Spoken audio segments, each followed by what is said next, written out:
نحمدہ و نصلی علی رسولہ الکریم اما بعد۔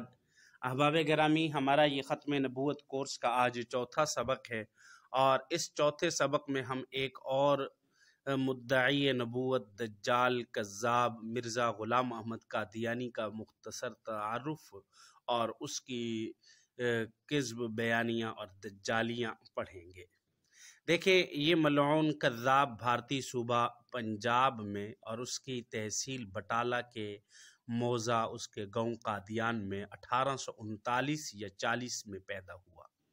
اس کا تعلق اس خاندان سے تھا کہ جس نے 1857 کی جنگ آزادی میں انگریزوں کا ساتھ اپنی حیثیت سے بڑھ کر دیا۔ 7 سال کی عمر میں اس نے قرآن مجید پڑھنا شروع کیا، چند فارسی کتب بھی پڑھی، مگر تفسیر، فقہ اور دوسرے دینی علوم سے بالکل محروم رہا اور قرآن مجید بھی مکمل نہیں پڑھ سکا۔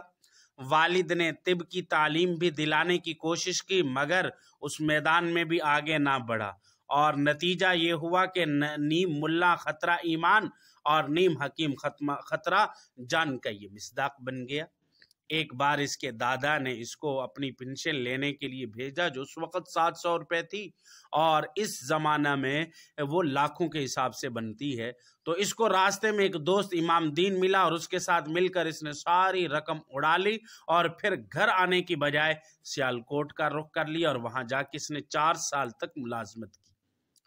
تو اسی طریقے سے مختاری کے امتحان بھی اس نے دیے، اس میں بھی یہ ناکام رہا۔ پھر قادیان واپس آیا اور قانون کی چند نکات سے واقفیت تھی، اور پھر والد کا اثر رسوخ بھی تھا، اس کی وجہ سے وکیل بن گیا۔ لیکن حالت یہ تھی کہ اپنے گھریلو اور خاندانی مقدمات بھی یہ ہارتا رہا، اور پھر بٹالہ اور اس کے ارد گرد کے جو بزرگان دین تھے ان کے جاہ و جلال کو یہ دیکھ کر اس کے منہ میں بھی رال ٹپکنے لگی اور پیری مریدی کے خواب دیکھنے لگا۔ اسی دوران اس کے بچپن کے 2 دوست اور ہم مکتب مولوی محمد حسین ابو سعید بٹالوی دینی تعلیم مکمل کر کے بٹالہ آئے۔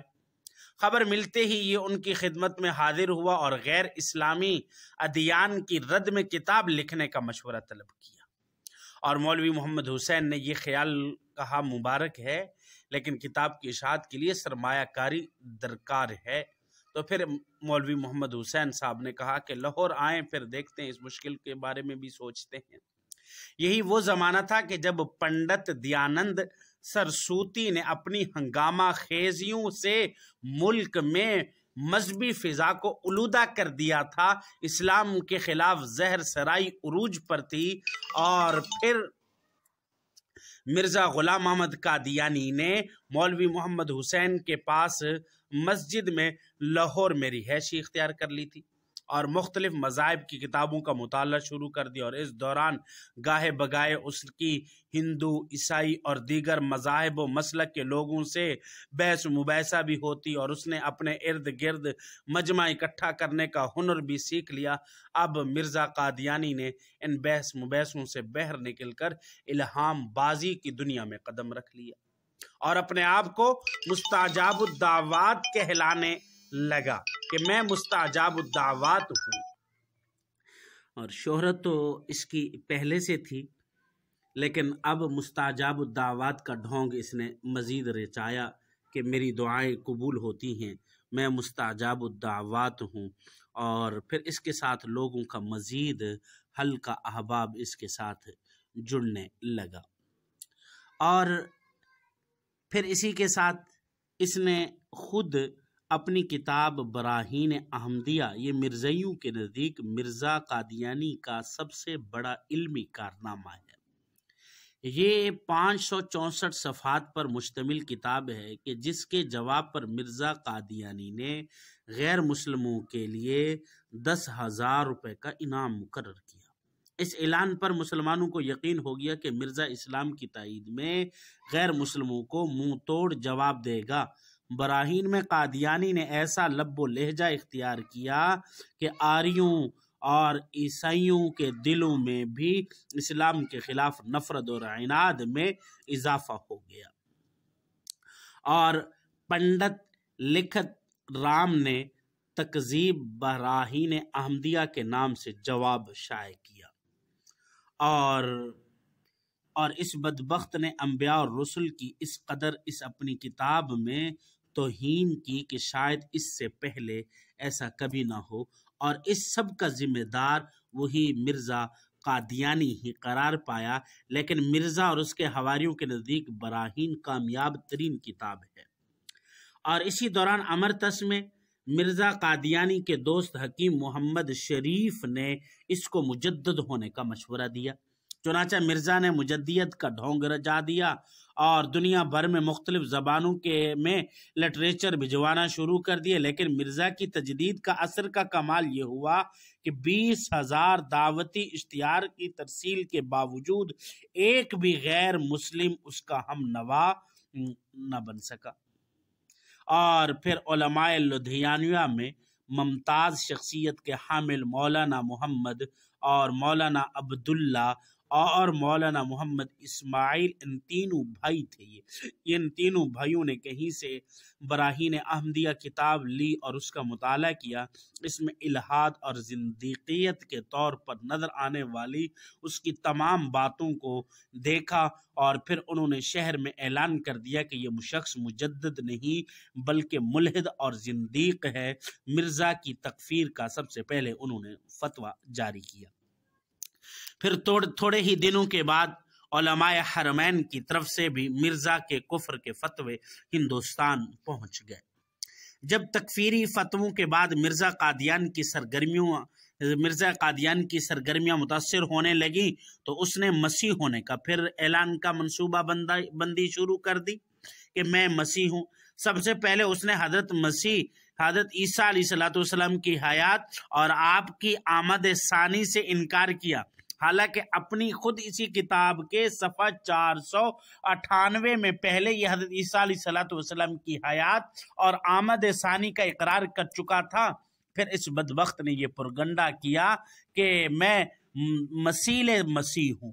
علماء حق کی جانب سے اس دعوے کی بھی بھرپور نفی کی گئی، مگر پادریوں کی جانب سے خاموشی اختیار کی گئی اور اس کا حوصلہ بڑھا، اور آخر کار اس نے 1819 میں یہ دعویٰ کر دیا کہ حدیث میں جس مسیح کے آنے کی پیشین گوئی ہے وہ میں ہوں، میں آ چکا ہوں، اور نعوذ باللہ اپنے آپ کا عیسیٰ بننے کا اس نے دعویٰ کر دیا۔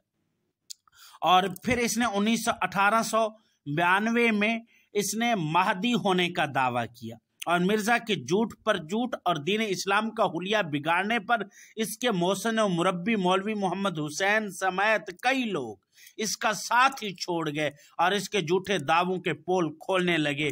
اسی دوران حضرت پیر مہر علی شاہ گولڑا شریف والے مرزا قادیان کی ایسی خبر لی کہ اس کے 14 طبق روشن ہو گئے۔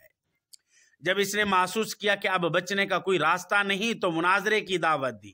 جب بے حد مصروفیت کے باوجود حضرت پیر مہر علی شاہ صاحب گولڑا شریف سے وہ مناظرے کے لیے لاہور پہنچے، اور یہ پھر بھاگ گیا، اور پھر پروگنڈا یہ کیا کہ پیر صاحب تشریف ہی نہیں لائے، وہ آئے ہی نہیں ہیں۔ 1901 میں مرزا کذاب نے پھر ذلی اور بروزی اور غیر تشریعی نبی اور پھر اصلی نبی ہونے کا اس نے دعویٰ کیا۔ دیکھیں، ذلی اور بروزی نبی، ذلی کہتے ہیں، ذل سائے کو کہتے ہیں، اور بروز یہ اس کے ہم مثل ہو جانے کو کہتے ہیں۔ یعنی میں نے حضور کی اتنی اتباع کی کہ حضور کا سایہ میرے اندر آ گیا، یہ عقیدہ۔ بروز کا یہ کہ میں مثل محمد ہوں، میں حضور کی طرح ہوں، اس قسم کے اس نے دعوے پھر شروع کر دیے۔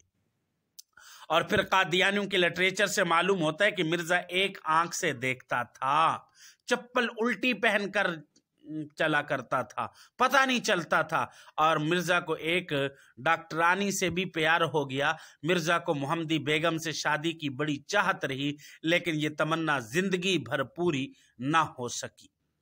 اور بھی اس قسم کے کافی ساری خرافات اور غلط قسم کی عادات کے اندر مرزا تھا۔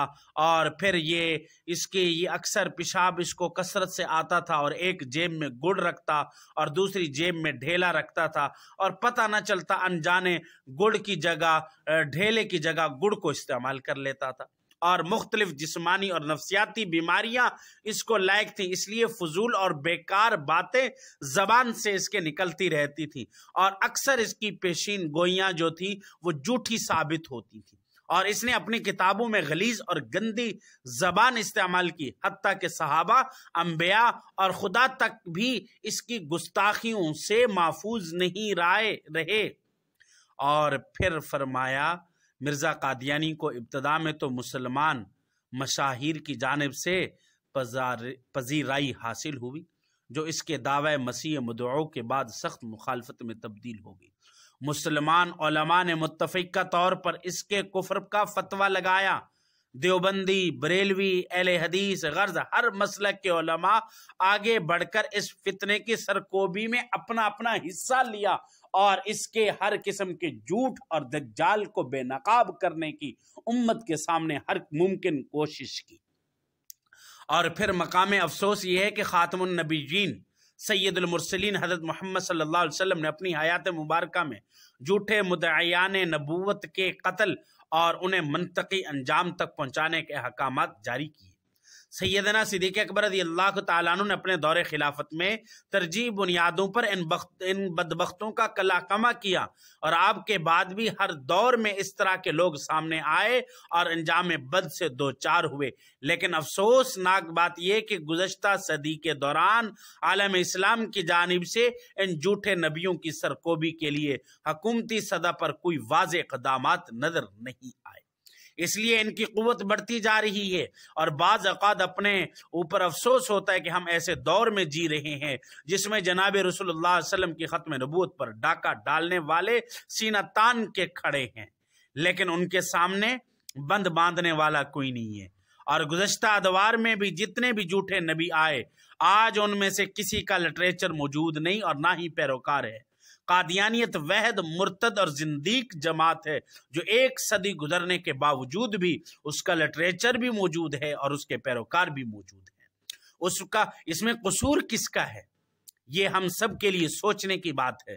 مرزا غلام احمد قادیانی کا اثر رسوخ اس وقت دنیا بھر میں کم و بیش 8 ممالک میں مضبوط تر ہے، بالخصوص جنوبی ایشیا میں پاکستان اور بھارت کے مسلمان اس کے مرتد مریدوں کے نشانے پر ہیں۔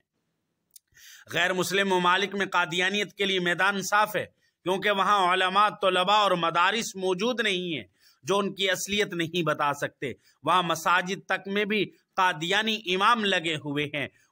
پاکستان میں حکومتی اداروں میں قادیانی گھسے ہوئے ہیں۔ دین اسلام میں نقب لگانے میں کوئی موقع ہاتھ سے جانے نہیں دیتے۔